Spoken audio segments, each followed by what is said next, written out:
महाराष्ट्राचे उपमुख्यमंत्री अजित पवार यांचा आज अपघाती मृत्यू झाला. अजित पवार हे मुंबईवरून बारामतीकडे जात असताना त्यांचं विमान लँडिंगच्या दरम्यान नियंत्रणाबाहेर गेलं आणि त्याला आग लागल्याचं दिसून येतंय. या आगीमध्ये या ॲक्सिडेंटमध्ये 5 जणांचा मृत्यू झाला. या विमानाचं जे काही आहे ते विमान त्यांचं एक प्रकारे चार्टर विमान होतं. लेझरजेट 45 XR या मॉडेलचं हे विमान होतं.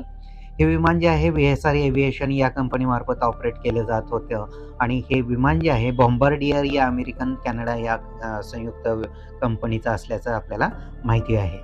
तर या विमानामध्ये जो पायलट होता तो पायलटही तसा नौका नव्हता, कारण 16,500 तासाचा त्याचा अनुभव असल्याचं आपल्याला दिसून येतंय.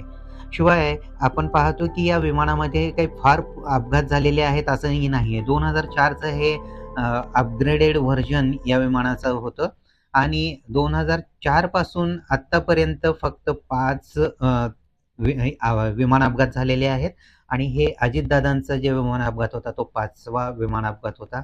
2003 त्यानंतर 2004 त्यानंतर 2006 2008 2021 आणि हे 2026चा विमान अपघात अजितदादांचा.